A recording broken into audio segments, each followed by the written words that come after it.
Alrighty, ladies and gentlemen, I am Richard Neal. This is Random Street Theater, and a new addition to my films to watch right now is surprisingly 1974's The Freakmaker, which the story of which it apparently found its way to the Internet Archive, and now it has been placed on YouTube for us to enjoy by Ghoulish Grim Films. This is the story of a doctor trying to save the world, played by our good old Donald Pleasance, who you will remember as Dr. Loomis from the Halloween franchise.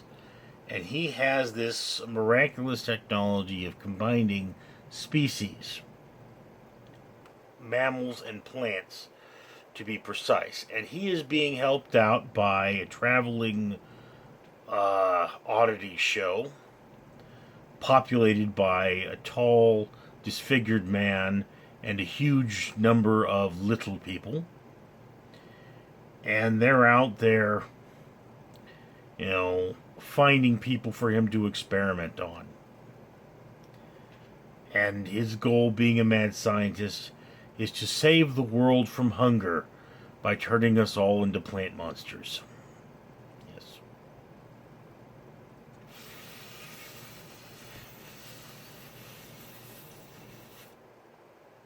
Yeah. Cheesy as a plate of nachos. Oh. Go away. Go away. Go away, blue black thing. Yes. This film is so cheesy. I mean, you just get lost in the cheesiness. There's cheese over there. There's cheese over there. There's cheese over there.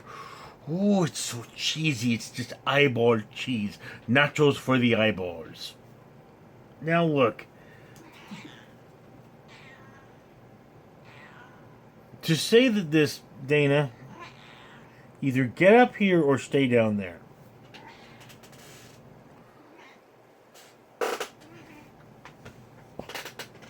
I has a kitty. To say that this is a good movie would be far, far misleading. It is a muddled movie with too many main characters who you never really get to know. Most of the shots are from far too far away, and there is a poor use of nudity. What do I mean by a poor use of nudity? Well, the nudity in this film, I believe you see three different women's breasts. And you have strictly nudity and not nakedness. And what do I mean by that? Well, first of all, why is it always attractive women in horror movies getting eaten by the monster? Well, very simply because we care more about people who are attractive. Right, Dana? Pretty kitty, yes. See, if you have, Gal Gadot gets a black eye, you would be like, oh, it's how horrible.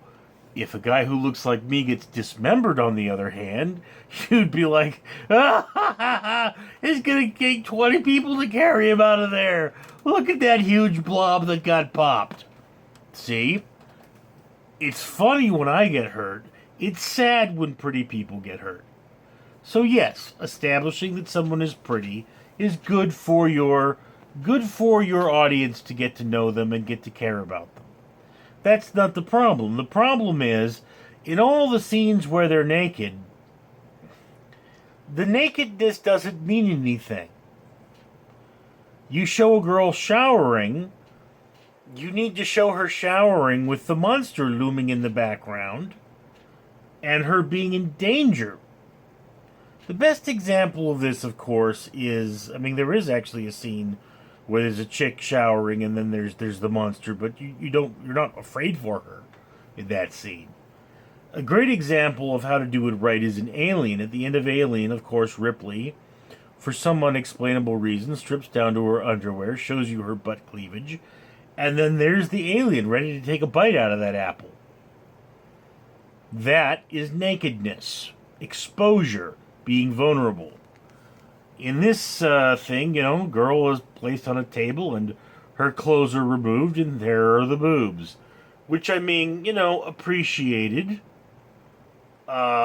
Not a bad thing necessarily, but nudity for the sake of nudity, it should either inspire me to seek a woman's embrace, or it should make me feel more for the character.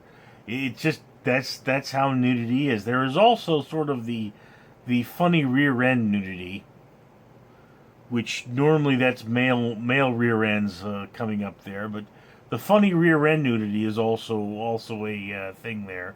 But this movie's not a comedy, and its comic relief doesn't work. Okay. So again, now this is also not to say that this is a bad movie. It is a movie you can put on your watch list, but it's definitely not a must watch. But here's the thing, again, currently available free. I'm going to link it in the description. And yes, this is a movie with an interesting history, with really unique people, and one-star actor. It does reach into the heartstrings and talk about how hard the world can be when you're ugly. And I mean, when you look like me, you understand that.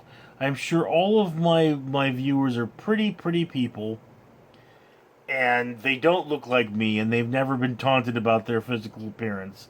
But for those of us who have been taunted about our physical appearance, this movie speaks. It does. It does speak to how far some people will go to change what they don't like about themselves. And that is a thing to be understood. So this is definitely a put it on your watch list. If you're a fan of sci-fi schlock, then this is the movie for you. It really feels more like one of the old black and white crazy scientist films that came out as a result of the Second World War, or perhaps even the First World War. I'm not really sure on that amount of film history. I've really got to work on my film history now. But it feels like old cheesy black and white science fiction. And you know what? That's a good thing, because I love those kind of movies. I mean, those were the movies. Those were the days. It was a golden age of science fiction at the time. So, you know, this movie I very thoroughly enjoyed. I'm not saying it's a must-watch. I'm saying it's a put it on your watch list. Because if you have the time, you got 2 hours, hour and a half to kill, and you want to see some creepy, cheesy monsters and a lot of campy fun, this is the movie for you. If you're a movie snob and you expect really good camera work, like, say, Rebel Without a Cause, maybe not the movie for you. But, hey, I'm the guy that can enjoy both. So, why don't you tell me, what's your favorite cheesy movie? Is it available online? I'd like to watch it. Ooh, cheesy. Kitty butt. Greetings, humanity. I'm Fred the Facehugger here, and I'm here to remind you that Richard, the owner of this YouTube channel, wants to help the world. That's your world, not my world. He's trying to get trash out of the ocean, and he can pay for that only if he gets monetized. So do yourself a favor, like and comment on this video, and get your friends to subscribe. Or else terrible things will happen that I will not have any control over, but then my species will take over the earth. So, yeah. Up to you. Worthless. Apathetic. But, you know, easily face-hugged human. Fred out.